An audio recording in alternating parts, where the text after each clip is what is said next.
Assalamualaikum warahmatullahi wabarakatuh, sahabat semuanya. Alhamdulillah, salatu wassalamu rasulillah Muhammad. Pagi ini saya akan menyampaikan satu buah kitab, yang mana kitab ini merupakan salah satu karya dari Syekh Nawawi Al-Bantani. Nama kitabnya Marokil Ubudiyah, dan merupakan salah satu kitab dari 7 jilid yang ada dalam kumpulan kitab-kitab Majmu' Nawawi Al-Bantani atau kitab Manawa, ya. Ini kitabnya karya Syekh Nawawi Al-Bantani, dan dalam kitab Marokil Ubudiyah ini berisi tentang adab-adab keseharian, yang mana dari bangun tidur sampai tidur kembali. Dan kitab ini juga telah terbit, ya, belum lama, untuk di awal tahun ini, dan mendapatkan sambutan dari Kepala Kantor Kementerian Agama Provinsi Banten. Kemudian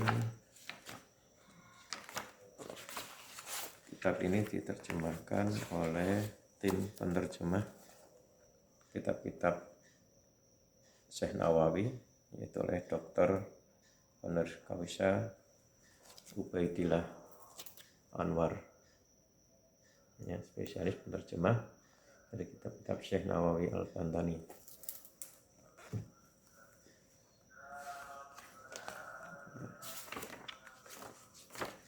Kemudian di kitab ini diawali dengan biografi atau perjalanan Syekh Nawawi Al-Bantani.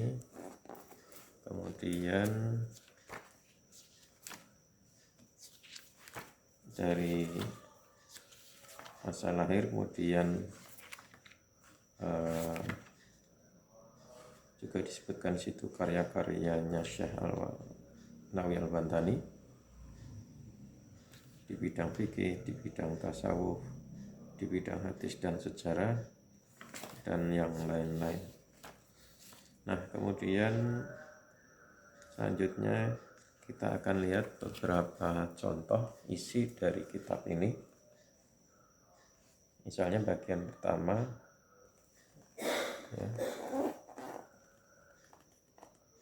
dari adab penuntut ilmu, kemudian adab untuk bangun tidur, dan seterusnya.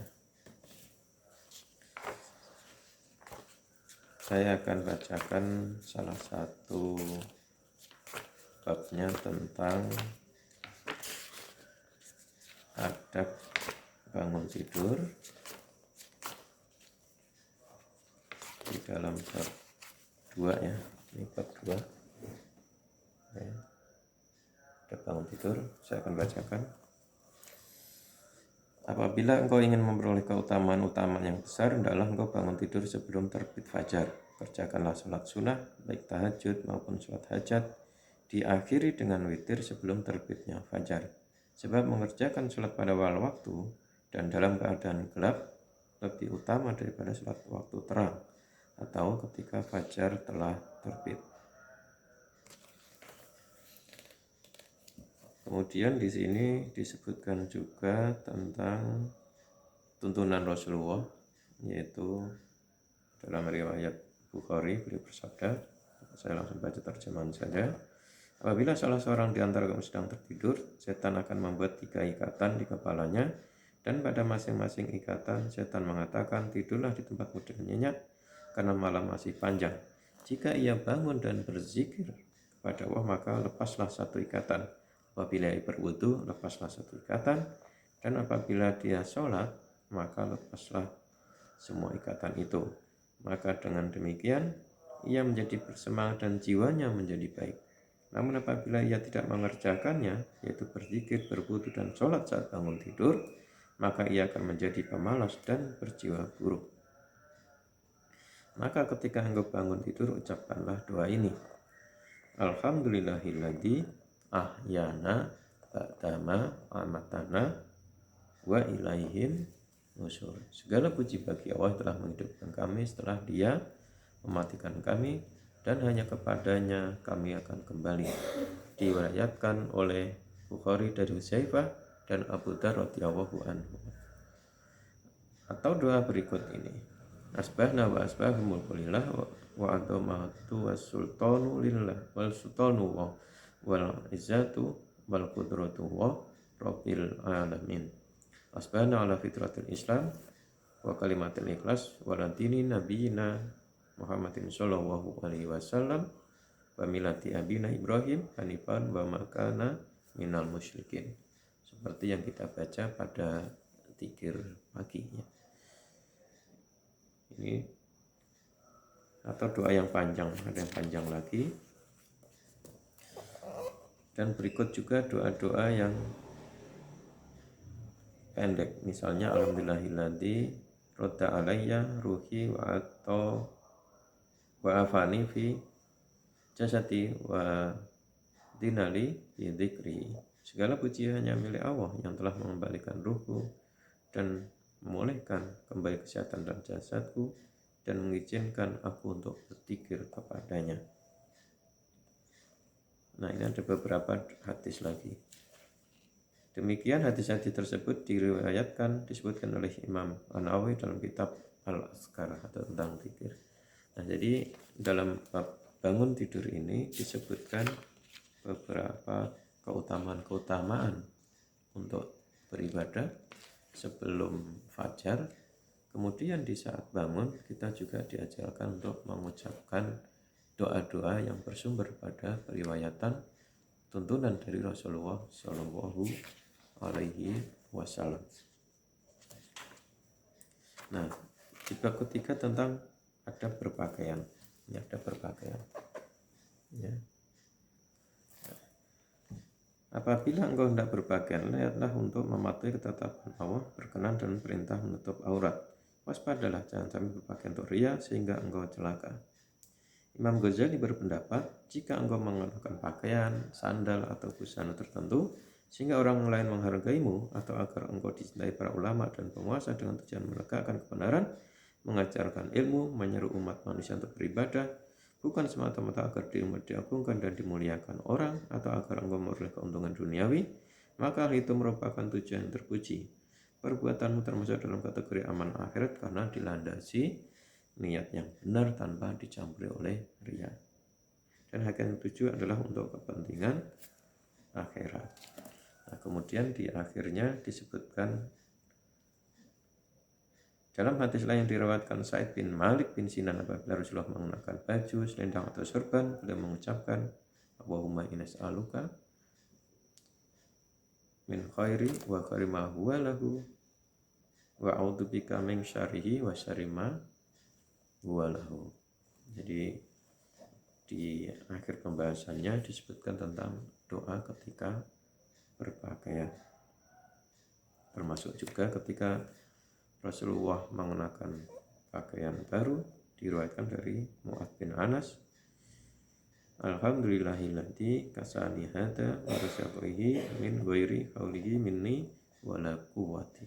Segala puji bagi Allah telah memberikan pakaian ini dan menganugerahkan sebagian rezeki atas diriku tanpa ada daya dan kekuatan dariku, maka Allah mengampuni dosa yang dilakukannya di masa lalu.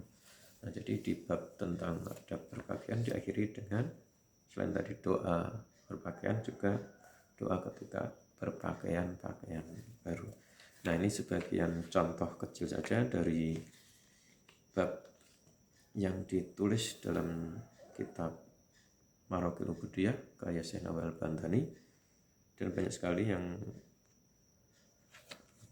yang belum dibaca ya, dari bab 4 masuk ke kamar mandi atau kamar kecil, kemudian adab berwudu, adab mandi, adab tayamum, adab menuju masjid, adab menjalani ibadah terbit hingga terbenam matahari, adab persiapan melaksanakan sholat, dan seterusnya. Termasuk tentang meninggalkan perbuatan maksiat, menjaga mata, menjaga telinga, dan seterusnya. Nah, ini cukup uniknya di buku karya kitab Syekh Nawawi ini. Setelah tadi bab adab, juga pada bab keduanya tentang menjaga hati, menjaga lisan, menjaga panca indera ya, telinga, kemudian juga masuk menjaga perut, kemaluan dan seterusnya. Nah, di bagian keempat ditutup dengan adab bergaul kepada Allah dan sesama makhluk, hablum minallah dan juga hablum minannas. Kemudian yang terakhir ialah tentang memelihara hak persahabatan dan persaudaraan. Nah, jadi cukup menjadi satu keunikan tersendiri bahwa dari kitab ini setelah adab keseharian diakhiri dengan menjaga adab, memelihara hak sesama kaum muslimin dan juga tentunya yang non muslim juga tentang persahabatan dan persaudaraan yang sifatnya universal. Tapi sebelumnya juga ada tentang hablum minallah dan hablum minannas. Nah, kitab ini karya dari Syekh Nawawi, penerbitnya adalah Raksa Ajar Indonesia. Ya, Anda bisa mendapatkannya dengan, nanti saya sebutkan deskripsinya di bawah ini lebih lengkap lagi, dan untuk informasi lebih lanjut Anda semua bisa menghubungi nomor yang tertera. Demikian sedikit ulasan tentang kitab Marokil Ubudiyah karya Syekh Nawawi yang merupakan satu jilid dari kumpulan 7 jilid dalam kitab Manawa. Yang dalam kitab ini jilid satunya tentang Tangkihul Qawi, panduan evolusi diri meraih keutamaan hidup. Kemudian jilid keduanya Sulamul Munajat tentang kunci keselamatan dunia akhirat. Jilid 3 Babiliyatus Sibyan, ilmu tajwid lanjutan. Nah, ini menarik juga yang dalam satu kumpulan kitab ini dipilih oleh penerbit yang tentunya akan sangat bermanfaat buat keseharian kita.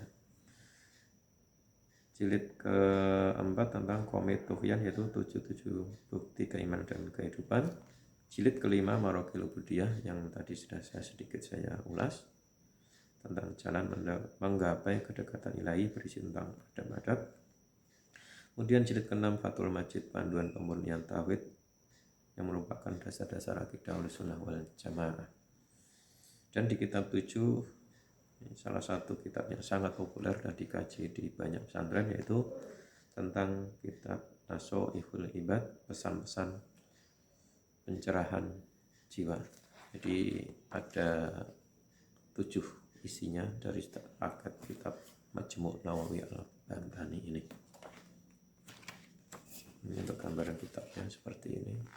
Ya, ada 7 jilid. Demikian sedikit ulasan tentang kitab Marokil Ubudiyah yang menjadi bagian dari satu kitab Manawa Syekh Al-Bantani.